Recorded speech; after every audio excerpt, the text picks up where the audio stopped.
ஓம் சாந்தி.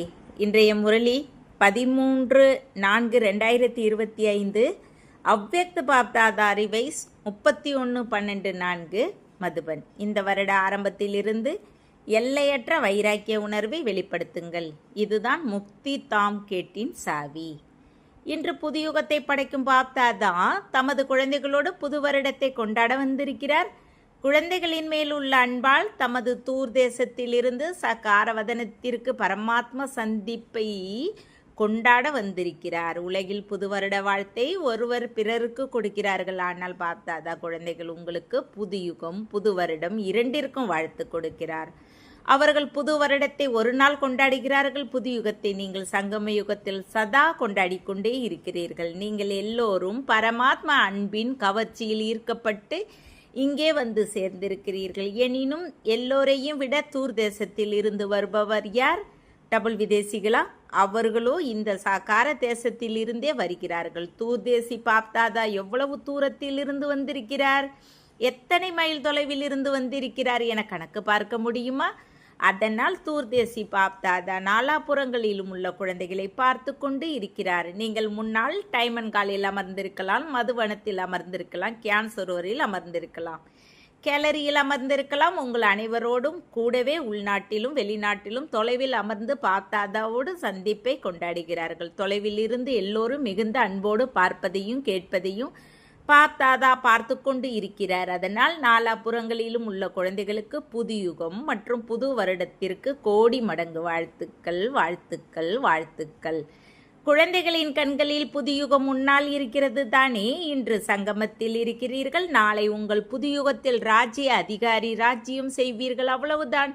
இவ்வளவு அருகில் இருப்பது அனுபவமாகிறதா? இன்று மற்றும் நாளையின் விஷயம். நேற்று அப்படி இருந்தீர்கள், நாளை பிறகு ஆக வேண்டும். உங்கள் புதியுகத்தின் பொன்யுகத்தின் பொன்னாடை முன்னால் தெரிகிறதா? எவ்வளவு அழகாக இருக்கிறது, தெளிவாக தெரிகிறது தானே? இன்று சாதாரண ஆடையில் இருக்கிறீர்கள். நாளை புதியுகத்தின் அழகிய ஆடையில் பிரகாசித்து கொண்டு இருப்பீர்கள். புத்தாண்டில் ஒரு நாள் ஒருவர் பிறருக்கு பரிசுகளை கொடுக்கிறார்கள். ஆனால் புதியுகத்தை படைக்கும் பாப்தாதா உங்கள் எல்லோருக்கும் பொன்னுலகின் பரிசை கொடுத்து இருக்கிறார். அது அநேக ஜென்மங்கள் கூடவே வரும். அது அழியும் பரிசு கிடையாது. தந்தை குழந்தைகள் உங்களுக்கு அழியாத பரிசை கொடுத்திருக்கிறார். நினைவிருக்கிறதா? மறக்கவில்லை தானே? நொடியில் வந்து போக முடியும் தானே? ஒரு கணம் சங்கம யுகத்திற்கும் மறு கணம் உங்கள் பொன்னுலகிற்கும் போக முடியும் தானே? அல்லது நேரம் பிடிக்கிறதா? உங்கள் ராஜ்யம் நினைவிற்கு வருகிறது தானே? இன்றைய நாளை விடைபெறும் நாள் என்று சொல்கிறார்கள். 12 மணிக்கு பிறகு கொண்டாடும் நாள் என்று சொல்கிறார்கள்.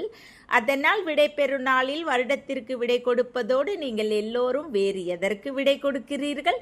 நிரந்தரமாக விடை கொடுத்தீர்களா அல்லது சற்று நேரத்திற்கு விடை கொடுத்தீர்களா என்பதை சோதனை செய்தீர்களா? நேரத்தின் வேகம் தீவிரமாக சென்று கொண்டிருப்பதை பார்த்தாதா முன்னரும் சொல்லியிருக்கிறார். அதனால் முழு வருடத்தின் ரிசல்ட்டில் தனது முயற்சியின் வேகம் தீவிரமாக இருந்ததா அல்லது சில நேரம் ஒரு மாதிரியும் சில நேரம் வேறு மாதிரியும் இருந்ததா என்பதை சோதனை செய்தீர்களா? உலகின் நிலையை பார்த்து கொண்டே இப்போது உங்கள் விசேஷ 2 சொரூபங்களை எமர்ஜி செய்யுங்கள். அந்த 2 சொரூபம், ஒன்று அனைவரிடமும் கருணை உள்ளம் மற்றும் கல்யாண்காரி, இரண்டாவது ஒவ்வொரு ஆத்மாவிடம் சதா வள்ளலின் குழந்தை மாஸ்டர் வள்ளல். உலகில் உள்ள ஆத்மாக்கள் முற்றிலும் சக்தி இல்லாமல் துக்கத்தில் அசாந்தியில் கத்திக்கொண்டு இருக்கிறார்கள். கொஞ்ச நேரத்திற்காவது சுகத்தை கொடுங்கள், சாந்தியை கொடுங்கள், குஷியை கொடுங்கள், தைரியத்தை கொடுங்கள் என்று தந்தையின் முன்னாலும் பூஜைக்குரிய ஆத்மாக்கள் உங்கள் முன்னாலும் புகார் செய்து கொண்டு இருக்கிறார்கள். தந்தையால் குழந்தைகளின் துக்கத்தை கவலையை பார்க்க முடியாது, கேட்க முடியாது. பூஜைக்குரிய ஆத்மாக்கள் உங்கள் எல்லோருக்கும் கருணை வரவில்லையா என்ன? கொடுங்கள் கொடுங்கள் கொடுங்கள் என்று கேட்கிறார்கள். அதனால் வள்ளலின் குழந்தைகள் கொஞ்சம் அஞ்சலியாவது கொடுங்கள். தந்தையும் குழந்தைகள் உங்களை துணையாக்கி மாஸ்டர் வள்ளலாக்கி தனது வலகரமாக்கி உலகில் உள்ள அனைத்து ஆத்மாக்களுக்கும் முக்தி கொடுக்க வேண்டும் என்று சைகை கொடுக்கிறார். முக்தி தாமத்திற்கு போக வேண்டும். அதனால் வள்ளலின் குழந்தைகளே, உங்கள் உயர்ந்த எண்ணங்களின் மூலமாக, மனதின் சக்தி மூலமாக, வார்த்தை மூலமாக, சம்பந்தம் தொடர்பு மூலமாக, சுபபாவனை சுப விருப்பத்தின் மூலமாக, வாயு மண்டலத்தின் வைப்ரேஷனை மூலமாக என எந்த உத்தி மூலமாகவாது முக்தி கொடுங்கள், முக்தி கொடுங்கள் என்று கத்துகிறார்கள். கருணை காட்டுங்கள் என்று பாப்தாதா தமது கரங்களுக்கு சொல்கிறார். இப்போது வரை கணக்கு பாருங்கள். நீங்கள் மெகா புரோகிராம் செய்திருக்கலாம், கான்ஃபரன்ஸ் செய்திருக்கலாம், பாரதத்தில் அல்லது வெளிநாட்டில் சென்டர்களை திறந்து இருக்கலாம். எனினும் உலகில் உள்ள மொத்த ஆத்மாக்களுடைய எண்ணிக்கையின் கணக்கில் எத்தனை சதவீத ஆத்மாக்களுக்கு முக்தியின் வழியை சொல்லி இருக்கிறீர்கள்? வெறும் பாரதத்திற்கு நன்மை செய்பவர்களா அல்லது வெளிநாட்டில் 5 கண்டங்கள் உள்ளன, அவற்றில் இங்கும் அங்கும் சேவை மையங்களை திறந்திருக்கிறீர்கள், அவற்றிற்கும் நன்மை செய்வீர்களா அல்லது உலகிற்கு நன்மை செய்வீர்களா? உலகத்திற்கு நன்மை செய்வதற்கு ஒவ்வொரு குழந்தையும் தந்தையின் கரமாக வலக்கரமாக மாற வேண்டும். யாருக்காவது எதையாவது கொடுக்க வேண்டும் என்றால் எதன் மூலம் கொடுக்கப்படுகிறது? கைகளால் கொடுக்கப்படுகிறது தானே. அதனால் பார்த்தாதாவிற்கு நீங்கள் கரங்களாக இருக்கிறீர்கள் தானே, கரங்கள் தானே. அதனால் பார்த்தாதா வலக்கரங்களில் கேட்கிறார், எத்தனை சதவீதம் நன்மை செய்திருக்கிறீர்கள் சொல்லுங்கள். கணக்கு பாருங்கள். கணக்கு பார்ப்பதில் பாண்டவர்கள் திறமைசாலிதானே. அதனால் இப்போது சுய முயற்சி மற்றும் சேவையின் பலவித விதிகள் மூலமாக முயற்சியை வேகமாக்குங்கள் என்று பார்த்தாதா சொல்கிறார். சுயத்தின் ஸ்திதியிலும் விசேஷமாக 4 விஷயங்களை சோதனை செய்யுங்கள். இதைதான் தீவிர முயற்சி என்று சொல்வார்கள். முதல் விஷயம், நிமித்த உணர்வு இருக்கிறதா என்பதை சோதனை செய்யுங்கள். ஏதாவது ராயல் வடிவ நான் என்பது இல்லைதானே, என்னுடையது என்பது இல்லைதானே. சாதாரண மனிதர்களின் நானும் எனதும் சாதாரணமாக இருக்கின்றன, பெரியதாக இருக்கின்றன. ஆனால் பிராமண ஜீவனின் நானும் எனதும் சூட்சுமமாக ராயலாகவும் இருக்கின்றன. அதன் பாஷை தெரியும் தானே. இப்படித்தானே நடக்கிறது, இப்படித்தானே செய்யப்படுகிறது, இப்படி நடக்கத்தானே வேண்டும், நடந்து கொண்டே இருக்கிறது, பார்த்து கொண்டும் இருக்கிறோம் என்று சொல்கிறார்கள். அதனால் ஒன்று நிமித்த உணர்வு, ஒவ்வொரு விஷயத்திலும் நிமித்தம். அது சேவையாக இருக்கலாம், ஸ்திதியாக இருக்கலாம். சம்பந்தம் தொடர்பில் முகம் மற்றும் நடத்தையில் நிமித்த உணர்வு இருக்க வேண்டும். அவரிடம் பணிவின் உணர்வு என்ற அடுத்த விசேஷம் இருக்கும். நிமித்தம் மற்றும் பணிவு உணர்வோடு உருவாக்கும் காரியங்களை செய்ய வேண்டும். அதனால் 3 விஷயங்களை கேட்டீர்கள், நிமித்தம், பணிவு மற்றும் ஆக்கம். மேலும் 4வது விஷயம் நிர்வான். எப்போது வேண்டுமோ அப்போது நிர்வான் தாமத்திற்கு போக வேண்டும். நிர்வாண நிலையில் உறுதியாக இருக்க வேண்டும். ஏனென்றால் சுயம் நிர்வாண நிலையில் உறுதியாக இருக்க வேண்டும். அப்போது பிறரை நிர்வான் தாமத்திற்கு அனுப்பி வைக்க முடியும். இப்போது எல்லோரும் முக்தியை விரும்புகிறார்கள். விடுவியுங்கள் விடுவியுங்கள் என்று கத்திக்கொண்டு இருக்கிறார்கள். அதனால் இந்த 4 விஷயங்களும் நல்ல சதவீதத்தில் பிராக்டிக்கல் வாழ்வில் இருப்பது என்றால் தீவிர முயற்சியாளர்களாக இருக்கிறீர்கள். அப்போது ஆகா ஆகா குழந்தைகளே ஆகா என்று பார்த்தாதா சொல்வார். நீங்களும் ஆகா என்று சொல்வீர்கள். பாபா ஆகா ஆகா, ட்ராமா ஆகா ஆகா, முயற்சியே ஆகா ஆகா. ஆனால் இப்போது என்ன செய்கிறீர்கள் என்பது தெரியுமா? சில நேரம் ஆகா என்று சொல்கிறீர்கள், சில நேரம் ஒய் ஏன் என்று கேட்கிறீர்கள். ஆகா என்பதற்கு பதிலாக ஒய், பிறகு ஒய் ஐயோ ஆகிறது. அதனால் ஒய்யல்ல ஆகா. உங்களுக்கும் எது நன்றாக இருக்கிறது? ஆகா நன்றாக இருக்கிறதா அல்லது ஒய்யா? எது நன்றாக இருக்கிறது? ஆகா. ஒருபோதும் ஒய் என்று கேட்பதில்லை தானே, தவறுதலாக வந்து விடுகிறது. டபுள் விதேசிகள் ஒய் ஒய் என்று சொல்கிறார்களா? சில நேரம் சொல்கிறார்களா? எந்த டபுள் விதேசிகள் ஒருபோதும் ஒய் என்று சொல்வதில்லையோ அவர்கள் கரங்களை உயர்த்துங்கள். மிக குறைவானவர்கள். நல்லது. பாரதவாசிகளில் யார் ஆகா ஆகா என்பதற்கு பதிலாக ஏன் என்ன என்று சொல்வார்களோ அவர்கள் கரங்களை உயர்த்துங்கள். ஏன் என்று சொல்கிறார்களா? உங்களுக்கு யார் அனுமதி கொடுத்தது? சமஸ்காரங்களா? பழைய சமஸ்காரங்கள் உங்களுக்கு ஒய் என்று சொல்வதற்கு அனுமதி கொடுத்திருக்கிறது. ஆகா ஆகா என்று சொல்லுங்கள், ஒய் ஒய் என்று சொல்லாதீர்கள் என்று தந்தை சொல்கிறார். அதனால் இந்த புதிய வருடத்தில் என்ன செய்வீர்கள்? ஆகா ஆகா என்று சொல்வீர்களா அல்லது சில நேரம் ஒய் என்று சொல்வதற்கு அனுமதி கொடுக்கலாமா? ஒய் என்பது நன்றாக இல்லை. அப்படி வாயு தொல்லை ஏற்பட்டால் உடல் கெடுகிறது. அதனால் ஒய் என்பது வாயு, அதை செய்யாதீர்கள். ஆகா ஆகா என்பது எவ்வளவு நன்றாக இருக்கிறது. ஆமாம் ஆகா ஆகா என்று சொல்லுங்கள். நல்லது. தூர் தேசத்தில் கேட்கிறார்கள், பார்க்கிறார்கள், பாரதத்திலும் வெளிநாட்டிலும் பார்க்கிறார்கள். நீங்கள் ஆகா ஆகா என்று சொல்கிறீர்களா அல்லது ஒய் ஒய் என்று கேட்கிறீர்களா என்று அந்த குழந்தைகளிடம் கேட்கிறோம். இப்போது விடை கொடுக்கும் நாள் தானே. இன்று வருடத்திற்கு விடை கொடுக்கும் கடைசி நாள். அதனால் ஒய் என்று கேட்க மாட்டோம் என்று எல்லோரும் எண்ணத்தை எழுப்புங்கள். யோசிக்கவும் கூடாது. கேள்விக்குறி இல்லை, ஆச்சரியக்குறியும் இல்லை. புள்ளி.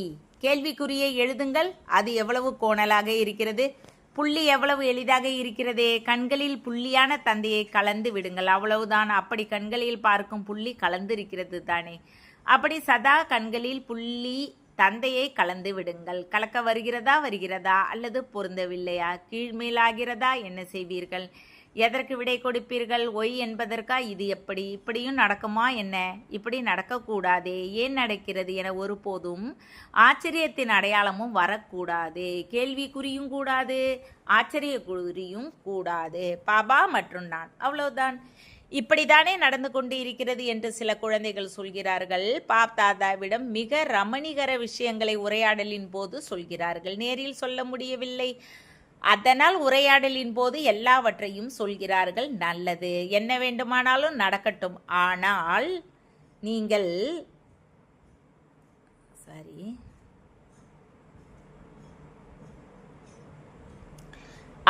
நீங்கள் நடக்கக்கூடாது, நீங்கள் பறக்க வேண்டும். அதனால் நடக்கும் விஷயங்களை ஏன் பார்க்கிறீர்கள்? பறந்து செல்லுங்கள், பிறரையும் பறக்க வையுங்கள். சுபபாவனை சுப விருப்பம் அப்படி சக்திசாலியாக இருக்கிறது.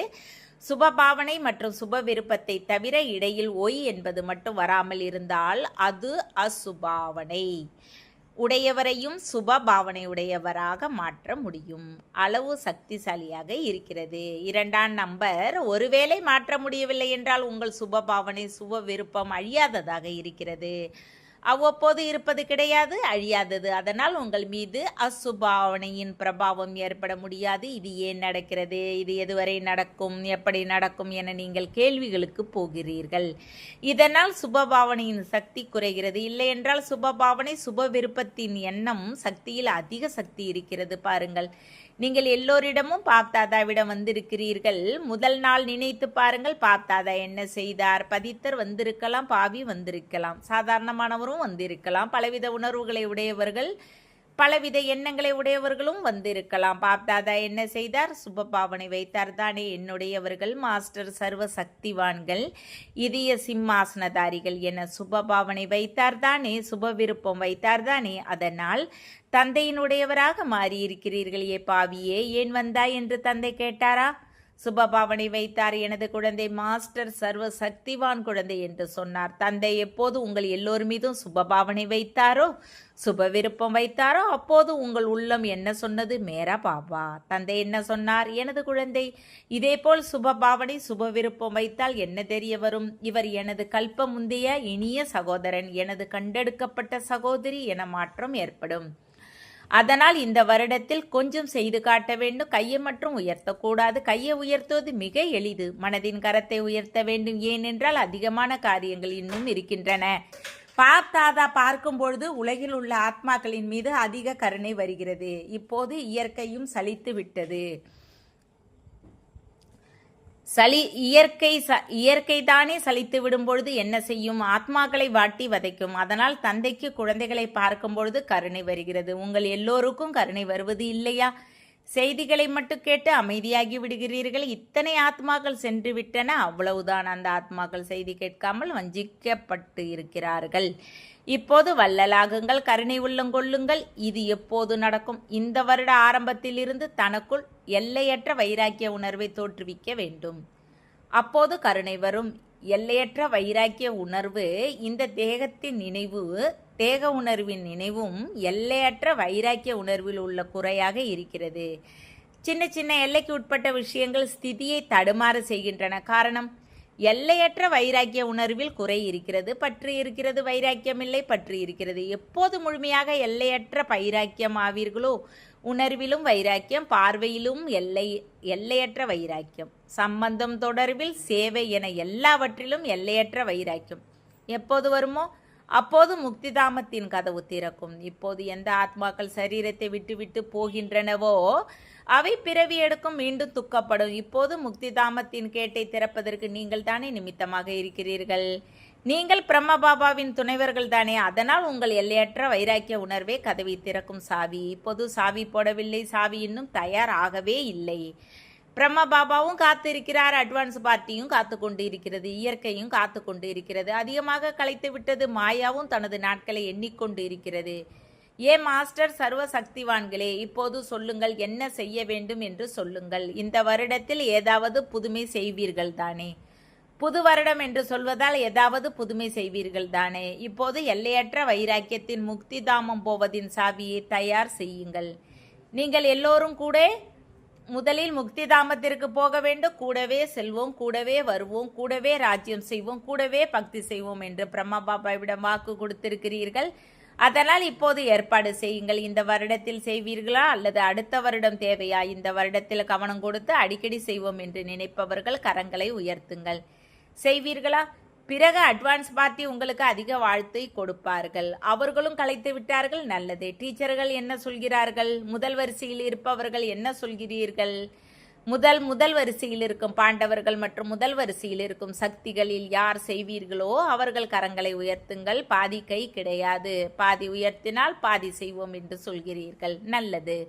வாழ்த்துக்கள், வாழ்த்துக்கள், நல்லது. டபுள் விதேசிகள் கரங்களை உயர்த்துங்கள். யார் உயர்த்தவில்லை என்று ஒருவர் பிறரை பாருங்கள், நல்லது. இந்த சிந்தி குரூப்பும் கரங்களை உயர்த்துகிறார்கள், அதிசயமாக இருக்கிறது. நீங்களும் செய்வீர்களா? சிந்தி குரூப்பு செய்வீர்களா? அப்படியானால் டபுள் வாழ்த்துக்கள், மிகவும் நல்லது.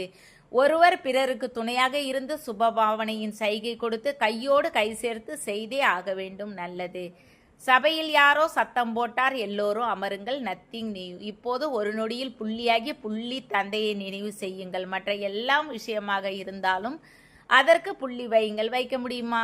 ஒரு நொடியில் நான் பாபாவின் உடையவர், பாபா என்னுடையவர், அவ்வளவுதான், நல்லது. இப்போது நாலாபுறங்களில் உள்ள அனைத்து புதுயுக எஜமான குழந்தைகள் நாலாபுறங்களில் உள்ள புது வருடத்தை கொண்டாடும் ஊக்க உற்சாகம் உள்ள குழந்தைகள் சதா பறந்து கொண்டே இருக்க வேண்டும், பிறரையும் பறக்க வைத்து கொண்டே இருக்க வேண்டும். அப்படி பறக்கும் கலையில் உள்ள குழந்தைகளுக்கு சதா தீவிர முயற்சியின் மூலமாக வெற்றி மாலையின் மணிகளாகும் வெற்றி ரத்தினங்களுக்கு பாப்தாதாவின் புது வருடம் மற்றும் புது யுக ஆசீர்வாதங்களோடு தட்டுக்கள் நிறைய நிறைய கோடி மடங்கு வாழ்த்துக்கள், வாழ்த்துக்கள். ஒரு கரத்தின் கரவொலி எழுப்புங்கள், நல்லது. வரதானம் மனதின் ஒருமுக பயிற்சி மூலமாக ஒரே ரசனை ஸ்திதியை உருவாக்கும் அனைத்து சித்தி சொரூபம் ஆகுக. எங்கே மனம் ஒருமுகப்படுமோ அங்கே ஒரே ரசனை ஸ்திதி தானாகவே இருக்கும். ஒருமுகத்தின் மூலமாக எண்ணம் சொல் செயலில் வீணாவது முடிந்து போகும். மேலும் சக்திசாலி நிலை வரும். ஒரு முகம் என்றால் ஒரே ஒரு உயர்ந்த எண்ணத்தில் உறுதியாக இருப்பது. அந்த ஒரு விதை ரூப எண்ணத்தில் முழு விருட்சரூப விஸ்தாரம் அடங்கியிருக்கிறது. ஒரு முகத்தை அதிகமாக்குங்கள், அப்பொழுது அனைத்து வித தடுமாற்றங்களும் முடிந்துவிடும். எண்ணம் சொல் செயல் எல்லாம் எளிதில் வெற்றி பெறும். அதற்காக ஏகாந்த வசி ஆகுங்கள். ஸ்லோகன்: ஒரு முறை செய்த தவறை அடிக்கடி யோசிப்பது என்றால் கரை மீது கரை ஏற்படுத்துவதாகும். அதனால் முடிந்தவற்றிற்கு முற்றுப்புள்ளி வையுங்கள். அவ்யக்த செய்கை கம்பைன்டு ரூபத்தின் நினைவால் சதா வெற்றி பெறுங்கள். இந்த நேரம் எப்படி ஆத்மாவும் சரீரமும் கம்பைண்டாக இருக்கிறதோ அப்படி தந்தையும் நீங்களும் கம்பைண்டாக இருக்கிறீர்கள் மேரா பாபா என்பதை மட்டும் நினைவில் வையுங்கள். உங்கள் நெற்றியில் சதா துணைவரின் திலகம் வையுங்கள். யார் சுமங்கலியாக இருப்பாரோ கூடவே இருப்பாரோ அவர் ஒருபோதும் மறப்பது இல்லை. அதனால் துணைவரை சதா கூடவே வையுங்கள். ஒருவேளை கூடவே இருந்தால் கூடவே போவீர்கள். கூடவே இருக்க வேண்டும், கூடவே போக வேண்டும். ஒவ்வொரு நொடியிலும் ஒவ்வொரு எண்ணத்திலும் துணையாகவே இருக்கிறார். ஓம் சாந்தி. தேங்க்ஸ் பாபா.